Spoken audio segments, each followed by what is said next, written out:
Muamode share ene modofo snowy matena se. Nsema hodo a ekoso ewo ye my Ghana mu eno era mdibo ewusiafo ntem pass no odi edimechi na yenkotie nsem ni bi embra. Let's take you to the whole sports stadium right now, where the 41st National Farmers' Day celebration is happening, and the President of the Republic, John Dramani Mahama, is speaking. Let's take a listen in. Host this Farmers' Day. Togby, when he was talking, narrated a very embarrassing incident that took place in 2019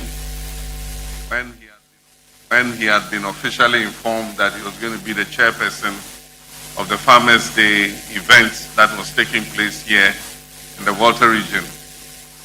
Just a day before the event, he was informed that he had been removed as the chairman and a new chairman had been appointed to replace him. That was the peak of partisan politics. We are able to honor him today by putting him as the chairman of this great event. I've been to Volta region several times since my inauguration as president, and I have assured the people of the Volta region that as long as I remain president and the NDC remains in power, we will make sure that the Volta region always gets its fair share of the national cake. Recently, we launched the Big Push program, which the Nobody Cultural Troupe was talking about. And I must say that a good percentage of the roads that have been put under the Big Push are here in the Volta region. The regional minister recently made a tour of all the projects that we have awarded under the Big Push.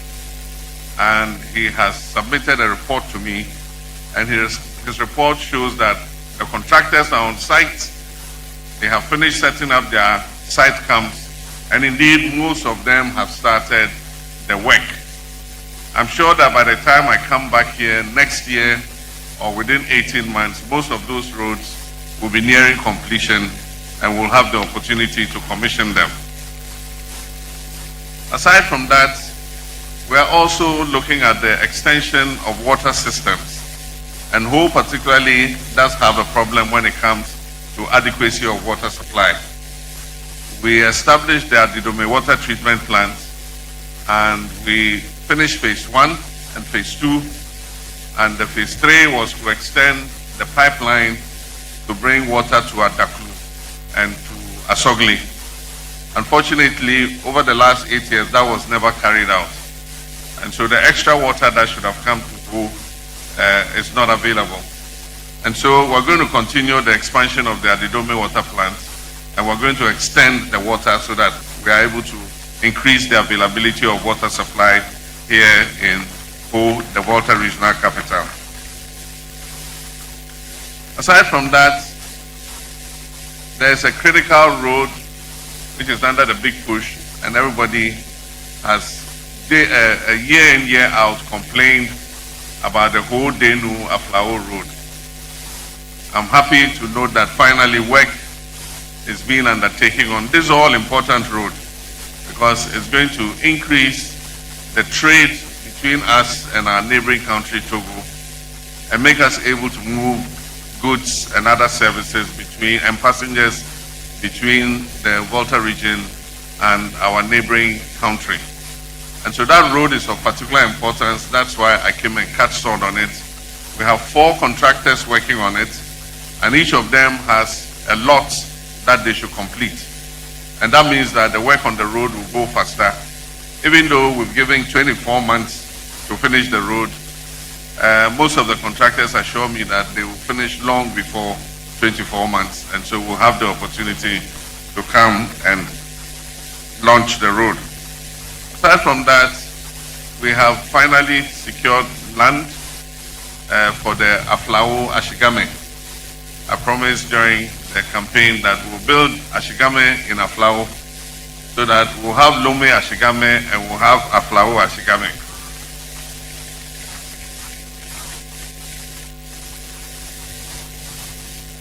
We as the Agric Minister said, we're applying science in our new agricultural policy. Because every country treasures food security. You must be able to feed your nation, feed your people, and make food affordable for them. But you can only guarantee food security if you put in place a system where you are able to do all year round agriculture. And that is why we're taking irrigation seriously.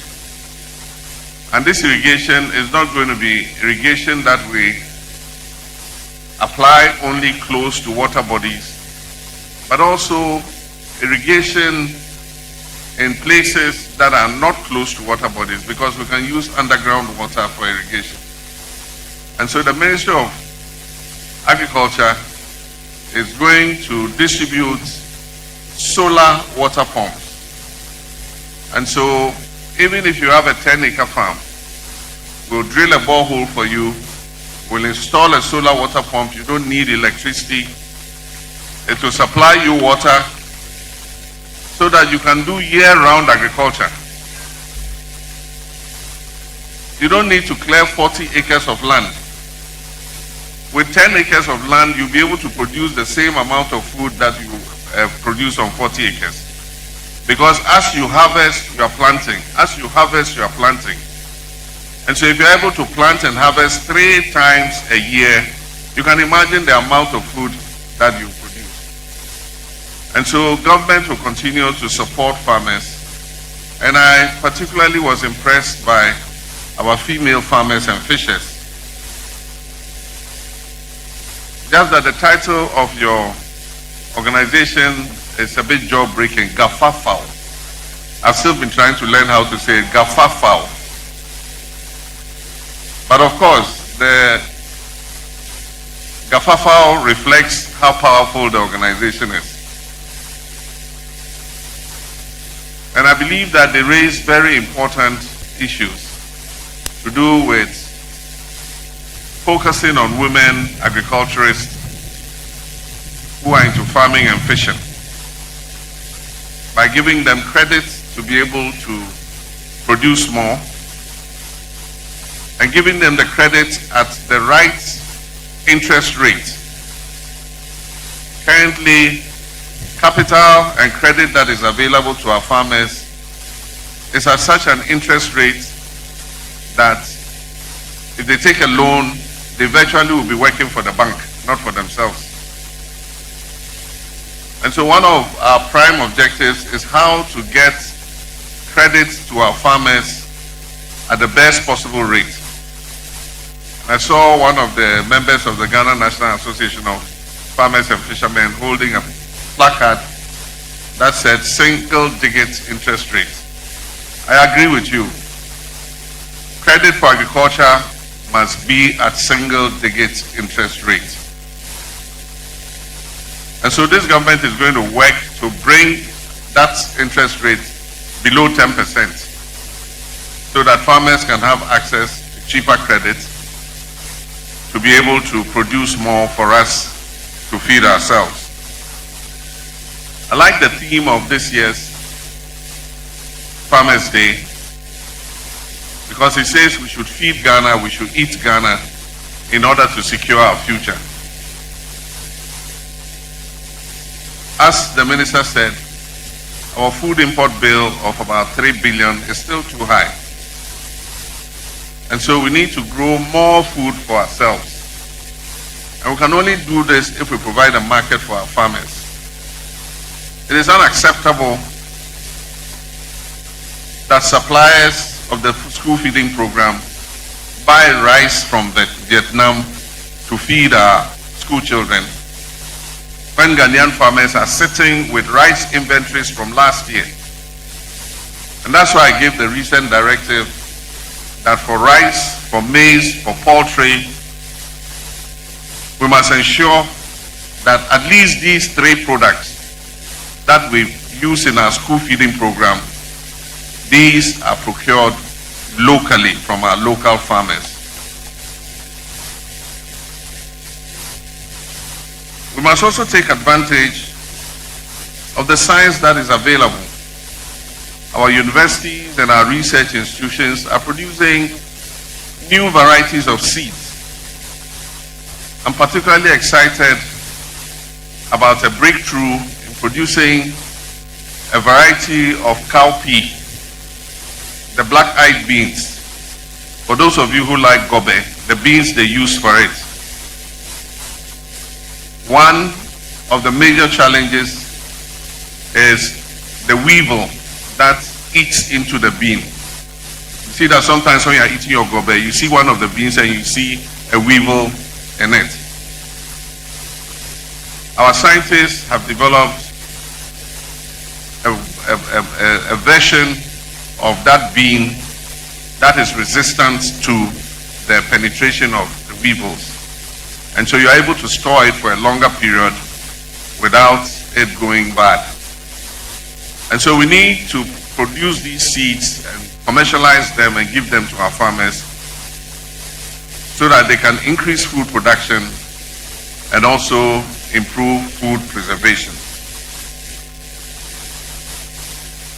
I will soon launch the school agriculture program. We're asking all secondary schools and tertiary education institutions to have a school farm.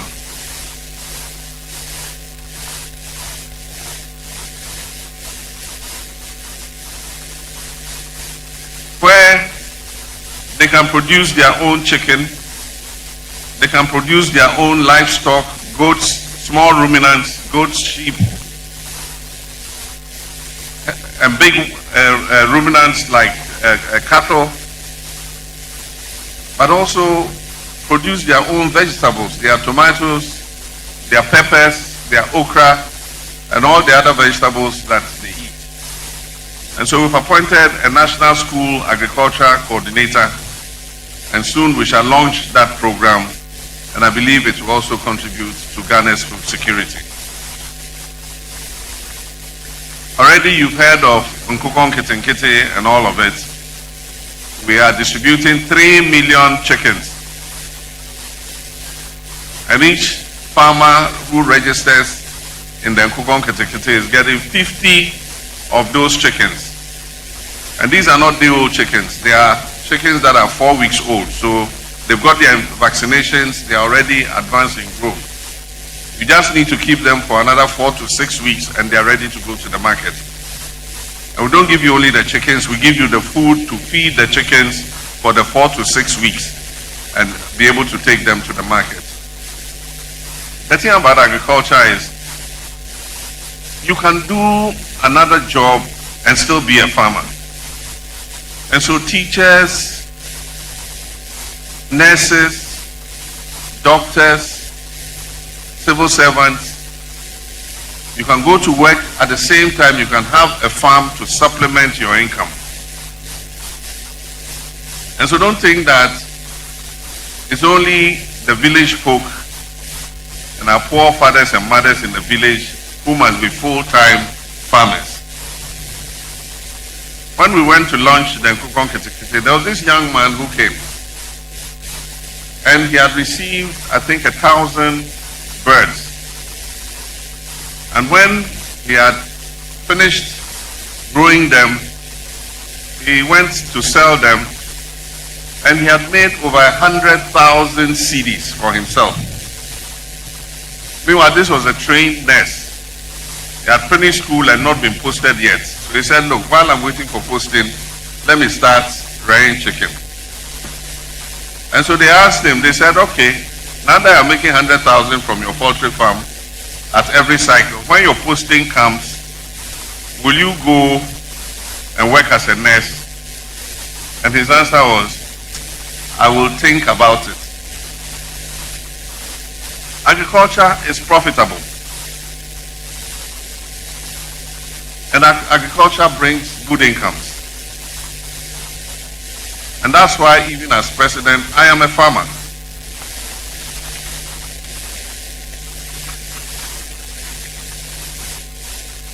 And so everybody can be a farmer, and I encourage all my appointees, government officials, please procure some land can plant oil palm. If you do 10 acres of oil palm or 20 acres of oil palm, you'll be surprised that it will give you more money than the salary you take every year. And so let us all invest and be able to produce so that we can supplement our incomes. I also want to commend the US government. Recently, they have lifted the tariffs that they imposed on us. The market is zero tariff. We don't pay any tariff. Our current volume of trade with the US in agricultural products is about $100 million. But we can significantly raise this because of the opportunity they've given us. And so, for those of you who are into agriculture, look at the list of export items we send to the United States, and you can go and produce them so that they are exported and you're able to make some more money. And so, without much ado, I will inflict my Farmers' Day speech on you. Mercifully, it's not too long. And so it gives me immense joy and a deep sense of national pride to join you this afternoon to celebrate the 41st Farmers' Day event. This is an occasion dedicated to honoring the men and women whose toil, resilience, and ingenuity feed our nation from day to day. Today we salute our gallant farmers and fishers who remain the heartbeat of our economy and the true custodians of Ghana's food security. This year's theme, Feed Ghana, Eat Ghana, Secure the Future, captures our collective ambition to transform agriculture into a strong, competitive, and sustainable pillar of national development. For our farmers, our fishers, our processors, and value chain actors across the length and breadth of this country, on behalf of the government of the people of Ghana, I say Ayiho. Ghana is deeply grateful for your sacrifice and your dedication. Talk Chairman, our farmers continue to persevere despite complex challenges. Climate and weather variability, production and biological risks, market fluctuation, inadequate financing, institutional limitations. Yo, ebusiafo ensem no na wokotie no comments no ehun nyame fabrem e wo comment section amejebre enkenka emo aha Ghanatube so na mo amodofo snowy na msena say e dey ensem no ebusiafo siade makra.